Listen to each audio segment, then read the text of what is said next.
In the banking industry, fraud is a long-standing issue, costing clients billions annually.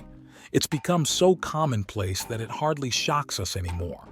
But there's a surprisingly simple solution that could not only tackle this problem, but also save banks money. However, banking executives seem eager for you to overlook or dismiss this solution. For our regular viewers, you know we value straightforward answers. So here it is. The solution involves having bankers work from home. This might sound counterintuitive as it implies less direct oversight from managers and authorities. Yet, a study by the European Journal of Financial Management reveals that bankers are 5 times less likely to engage in financial misconduct when working remotely. There are 3 compelling reasons why this approach is effective, and 2 frustrating reasons why executives are resistant to it. The first reason lies in documentation and record-keeping. In the U.S., banks are required to retain most records for 5 years. This includes not just financial transactions and contracts, but also internal documents like emails, meeting minutes, and chat messages between employees. Ensuring that all activities are recorded can serve as a powerful deterrent against misconduct. In the banking sector, the inability to monitor in-person conversations poses a significant risk, exemplified by a recent billion-dollar lawsuit. Major banks faced fines for not preventing employees from using encrypted messaging platforms like WhatsApp, which bypass required record-keeping protocols. These lapses in documentation create a gray area where it's unclear if conversations pertain to innocuous weekend plans or illicit insider trading schemes. Record-keeping laws may vary globally, but one aspect remains consistently challenging to track: in-person conversations. 3 types of discussions that frequently occur in banks highlight why this is a serious concern.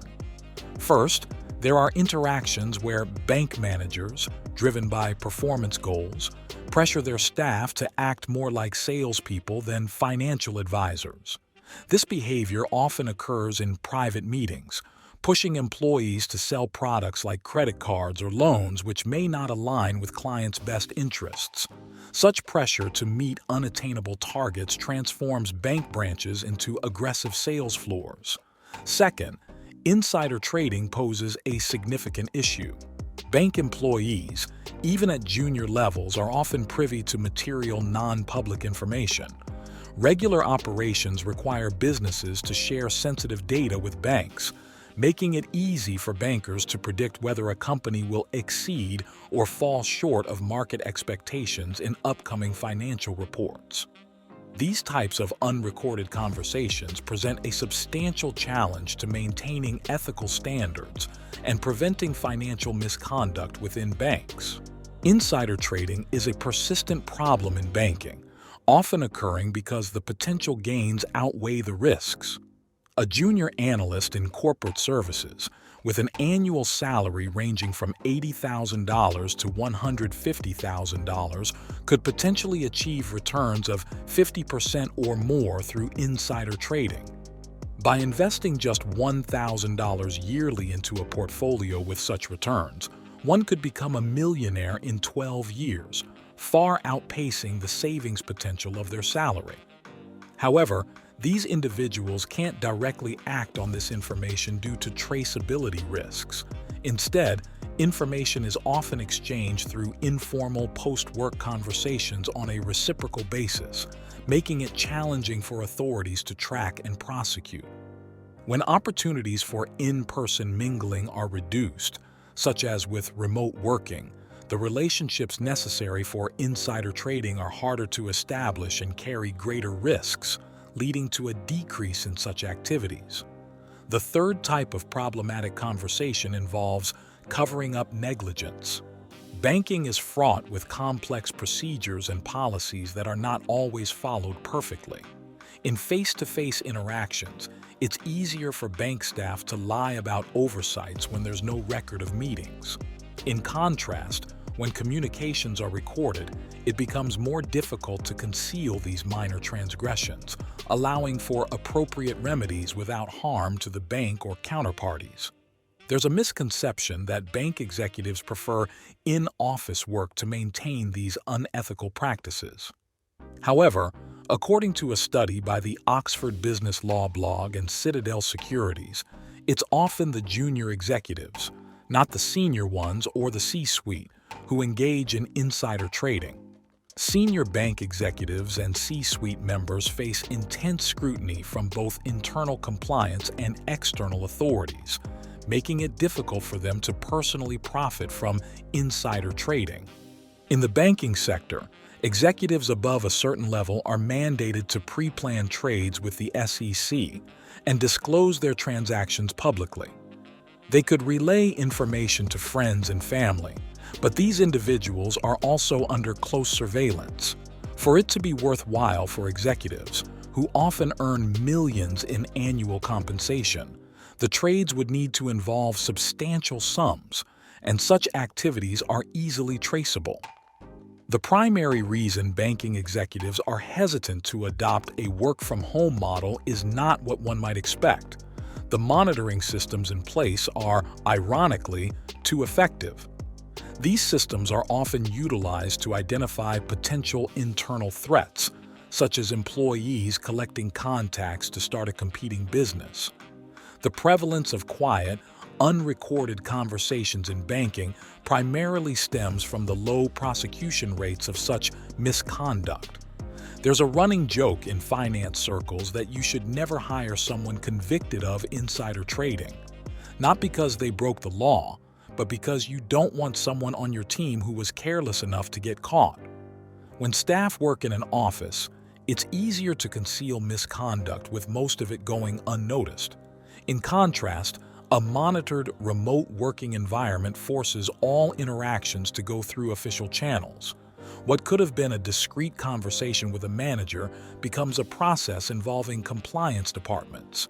Banks grapple with this new reality as higher reported misconduct rates divert staff from their core business activities and negatively impact stakeholder perceptions, even though actual misconduct rates may be declining. Beyond banking, similar issues of misconduct are pervasive across industries, raising questions about why those at the top are reluctant to address these problems effectively. The second major reason for the significant drop in misconduct during remote work periods in banking is the removal of bad influences. In every office, some individuals are prone to bending rules for personal gain. However, most people aim to act ethically. Research indicates that when bad behavior becomes visible in office settings, it tends to normalize this conduct among regular staff, increasing the likelihood of them engaging in similar actions. This phenomenon is not exclusive to banking but prevalent in all types of organizations. The banking sector is not alone in facing this issue. A similar pattern is observed in law enforcement, as detailed in a study published by the Journal of Nature and Human Behaviors. Misconduct by a single police officer can quickly spread throughout a department, creating what researchers term behavioral contagion. Efforts to reorganize departments often result in spreading this behavior rather than containing it. However, effective measures include suspending offending officers or assigning them administrative tasks away from their peers. This approach demonstrates the efficacy of distancing individuals from negative influences. Unfortunately, this is also a key reason why banking executives are keen on having staff return to the office. Interpersonal flexibility, such as bending rules or overlooking details to secure business, is often more feasible in face-to-face interactions.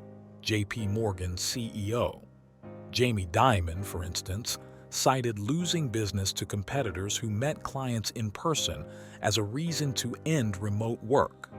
In-person interactions allow for more freewheeling negotiations and the relaxation of internal policies without the fear of being recorded. They also enable staff to woo potential clients with lavish entertainment, subtly influencing their decisions. While this doesn't always equate to fraud, it highlights the advantages of in-person negotiations in the banking industry. Moreover, companies have significant investments in their office spaces, influencing their stance on remote work. Even the CEO of Zoom, a company that thrived during the remote work era, expressed a preference for in-person interactions. This sentiment underscores the multifaceted nature of workplace dynamics beyond just reducing misconduct. Remember to like, subscribe, and share your thoughts in the comments on the influence of in-office dynamics on misconduct in banking and other industries. Do you think remote work is the solution to reducing unethical behavior? Stay tuned for more discussions on workplace culture and its impact on business ethics.